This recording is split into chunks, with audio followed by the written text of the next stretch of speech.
काय सांगतो संजय? 50वा श्लोक आहे आज आपला. या ठिकाणी अध्याय पूर्ण होईल. इत्यार्जुनं वासुदेवस्तथोक्त्वा स्वकं रूपं दर्शयामास भूयः आश्वासयामास च भीतमेनं भूत्वा पुनः सौम्यवपुर्महात्मा. भगवान वासुदेवाने अर्जुनाला असे बोलून पुन्हा तसलेच आपले चतुर्भुज रूप दाखवले असं संजय सांगतोय. आणि पुन्हा महात्मा श्रीकृष्णांनी सौम्य रूप धारण केले आणि भयभीत झालेल्या अर्जुनाला धीर दिलेला आहे. भगवंतांनी विश्वरूप दर्शन आवर्ते घेतल्यावर अर्जुनाला पुन्हा कुरुक्षेत्र आणि सैन्य दिसू लागलं. नाही तर आधी सगळं त्याला काय, सगळ्या दिशा दिसत नव्हत्या, आकाश दिसत नव्हतं, सगळीकडे नुसतं विश्वरूप भयानक दिसत होतं त्याला. आणि त्यामुळे म्हणजे त्यांनी इथे म्हटलं आहे की या विश्वरूपाने काय होतं, विश्वरूप वस्त्राची घडी भगवंतांनी उलगडली होती आणि मग अर्जुनाच्या पसंतीकरता देवांनी ती उकलून दाखवली होती. तेव्हा अर्जुनाने या विश्वरूप रूपी वस्त्राची लांबी, रुंदी, रंग सहज पाहिला. जसं आपल्याला मी मागे उदाहरण दिलं होतं की तो दुकानदार आपल्याला त्या साड्या कशा उघडून दाखवतो भराभरा. मग आपण सगळं बघतो, त्याचं पोत कसं आहे, त्याचा रंग कसा आहे, आणि आवडली नाही म्हणून आपण उठून जातो त्या दुकानातून. तो दुकानदार पुन्हा त्या सगळ्या घड्या घालतो आणि ठेवून देतो. तसं या ठिकाणी झालं आहे की देवांनी विश्वरूपी वस्त्राची घडी घातली आणि मग नंतर त्यांनी कृष्णरूपी सगुण मूर्ती दाखवलेली आहे. त्याप्रमाणे आपल्या वाढीच्या अतिशय विस्ताराने ज्या कृष्णरूपाने विश्व जिंकले होते ते विश्वरूपाने वाढलेले कृष्णरूप पुन्हा शांत झाले, सगुण झाले, सुंदर झाले. आणि त्याची छोटी घडी भगवंतानी केली. मग ती छोटी घडी म्हणजे काय, सगुण रूप. आणि मोठं म्हणजे काय, उलगडलेलं रूप होतं ते विश्वरूप होतं. मग हा सांगतोय आपल्याला संजय की महर्षी व्यासांनी धृतराष्ट्राला सांगितले होते की हे राजा, हा संजय तुला या युद्धाचे कथन करील. म्हणून त्या संजयाला दिव्यदृष्टी मिळालेली होती आणि त्यांनी हे सगळं, म्हणजे तो किती भाग्यवान होता संजयसुद्धा, की त्याला हे सगळं दिसलेलं होतं आणि ते सगळं त्यांनी धृतराष्ट्राला सांगितलेलं होतं. आणि त्याच्यानंतर मात्र ते झालं सगळं आणि मग त्याचं ती दृष्टी पण निघून गेलेली आहे. त्यांनी सांगितलं की तुझा पुत्र स्वर्गलोकाला निघून गेल्यानंतर मी शोकाने व्याकुळ झालो आहे आणि महर्षी व्यासांनी दिलेली माझी दिव्यदृष्टी आता नष्ट झाली आहे असं संजय शेवटी सांगतोय. म्हणजे भगवंताने आपले विश्वरूप आवर्ते घेतले आणि मग त्यानंतर कृतार्थ झालेला अर्जुन म्हणतोय 51वा श्लोके, दृष्ट्वेदं मानुषं रूपं तव सौम्यं जनार्दन इदानीमस्मि संवृत्त सचेता प्रकृतीम गतः. की एखाद्या नाही, हे जनार्दना, आपले हे अतिशांत मानवरूप पाहिल्यावर आता मी शांतचित्त झालो. अर्जुनाच्या जीवात जीव आलेला आहे, तो अतिशय शांत झालेला आहे, त्याची भीती नाहीशी झालेली आहे आणि म्हणून तो परत आपला स्वभावाला प्राप्त झाला. म्हणजे मी अर्जुन आहे याचं त्याला भान आलं. सगळं सैन्य उभं आहे, अर्जुन माझा, हा आपला श्रीकृष्ण माझा सारथी आहे, मी रथाच्या खाली उभा आहे, सगळं त्याला दिसलं.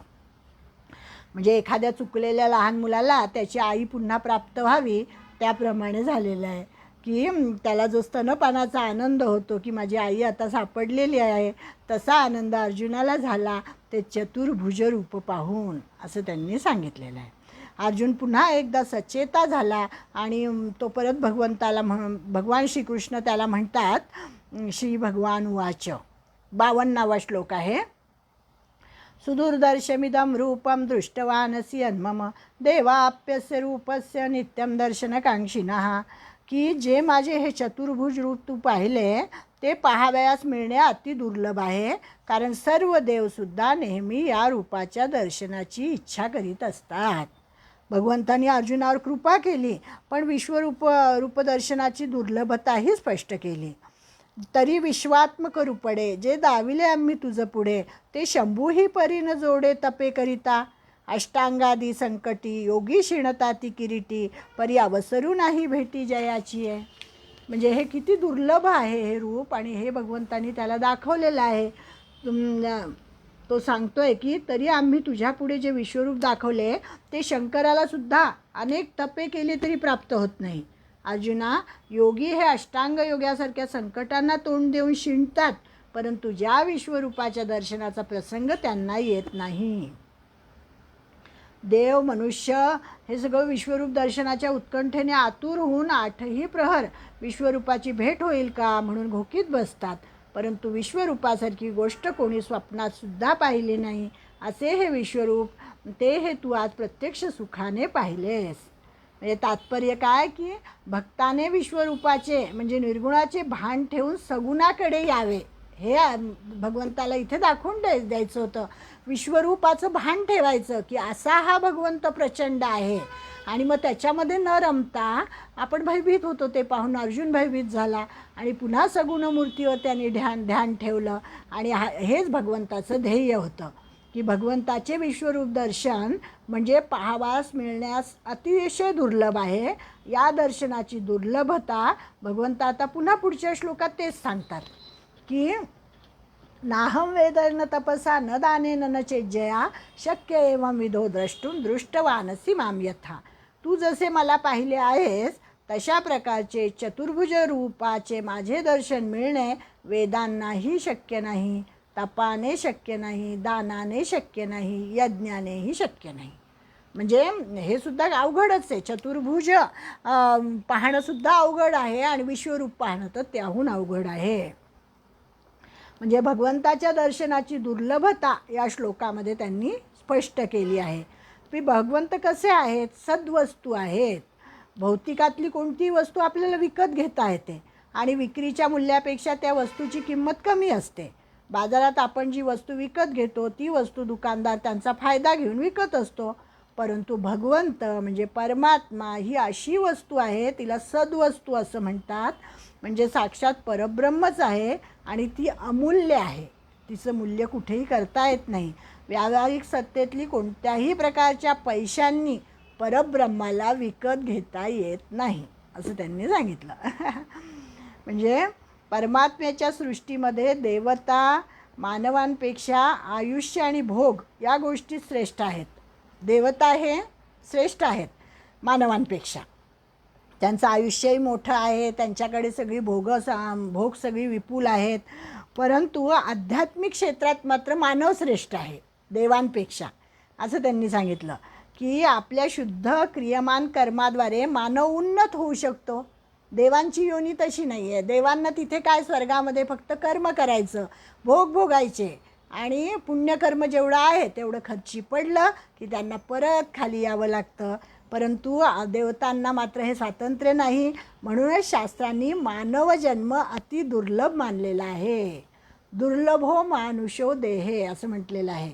म्हणजे वेदाध्ययन, तप, दान याद्वारे मानव शुद्धातिशुद्ध होतो आणि यज्ञाद्वारे समाज ऋण फेडू शकतो. परंतु हे सर्व करूनही भगवत प्राप्ती होईलच असे नाही. मग भगवत दर्शन कशामुळे होऊ शकते स्वतः भगवंतच पुढील श्लोकात सांगतात. 54वा श्लोक आहे आता. भक्त्यात्वनैन्या शक्य अहमेवं विधोर्जुन ज्ञातून द्रष्टुंच तत्वेन प्रवेष्टुंच परंतक. म्हणजे 11वा अध्याय हा विश्वरूप दर्शनाने सुरू झाला परंतु भक्तियोगाने संपलेला आहे. भक्तीचं महत्त्व या शेवटच्या 2 श्लोकामध्ये भगवंतांनी सांगितलं आहे की हे श्रेष्ठ तपी अर्जुना, अनन्य भक्तीने तर या प्रकारचे चतुर्भुज रूपाचे माझे दर्शन मिळणे आणि तत्वतः माझे ज्ञान होणे तसेच माझ्यात प्रवेश करणे अर्थात ऐक्य पावणे शक्य आहे. कशामुळे? अनन्य भक्तीने. ज्ञानोत्तर महिमा याच्यामध्ये सांगितलेला आहे. ज्ञानोत्तर भक्तीचा महिमा की ज्ञान मिळाल्यानंतर जी भक्ती प्राप्त होते त्याला ज्ञानोत्तर भक्ती असं म्हणतात. आणि त्याचं वर्णन ज्ञानेश्वर महाराजांनी खूप सुंदर केलेलं आहे. तेवढं वाचते मी, मग शेवटचा श्लोक घेऊ आणि मग आपलं संपेलच हा अध्याय. ज्ञानेश्वर माऊली म्हणतात, मी एकाच प्रकाराने पाहावयास सापडतो आणि तो प्रकार हाच की जर भक्ती येऊन चित्ताला वरील तरच मी पाहावयास सापडतो. भक्तीमुळेच भगवंत सापडू शकतो म्हणजे मिळू शकतो हे लक्षात ठेव. परंतु तीच भक्ती अशी की पावसाच्या वृष्टीस पृथ्वीपासून जशी निराळी गतीच ठाऊक नसते तशी. म्हणजे त्या भक्तीला मज वाचून दुसरा विषयच नाही. विषय तो त्यांचा झाला नारायण असं तुकाराम महाराज म्हणतात की त्यांना दुसरा विषयच नव्हतो. त्यांचा विषय म्हणजे नारायण झालेला आहे. तसं सर्व जलरूप संपत्ती घेऊन भागीरथी जशी समुद्राचा शोध करीत करीत एकनिष्ठेने समुद्रास मिळते आणि मिळतच राहते. म्हणजे तिचं ध्येय दुसरं नसतंच. नदीला गती काय तर समुद्र, तसं भक्ताला गती काय तर परमेश्वर. भावाच्या समुदायांसह अनावर प्रेम मद्रूप होऊन एकसारखे माझ्यामध्ये प्रवेश करते आणि क्षीरसमुद्रास जसा काठावर मध्येही एकसारखा दुधमयच असतो, त्याप्रमाणे मी सारखा सर्वव्यापी आहे. त्याप्रमाणे माझ्यापासून तो मुंगीपर्यंत, फार काय सांगावे, सर्व स्थावर जंगमात्मक जगामध्ये भजनाला माझ्याशिवाय दुसरे काही नाही. म्हणजे भजनाचं, भगवंताची भक्ती हेच फक्त त्यांचा विषय असतो, याबद्दल शंकाच नाही. असे ज्यावेळी होईल त्याच क्षणाबरोबर मी भगवंत विश्वरूप आहे असे कळेल आणि असा मी समजल्यावर साहजिक रीतीने मी तसा विश्वरूप दिसेल. मग काष्ठात अग्नी उत्पन्न झाल्यावर काष्ठ हा शब्द नाहीसाच होतो. काष्ठच जसे मूर्तिमंत अग्नी होते. अथवा आता ही सगळी ज्ञानेश्वर माऊलींची भाषा आहे, त्यामुळे लक्षपूर्वक ऐकायला पाहिजे. जोपर्यंत सूर्याने उदय केला नाही तोपर्यंत आकाशात अंधार दिसतो. मग सूर्योदय झाल्यावर ते आकाशच एकसारखे प्रकाश होते. प्रकाशच दिसतो सगळीकडे, आकाश दिसतच नाही.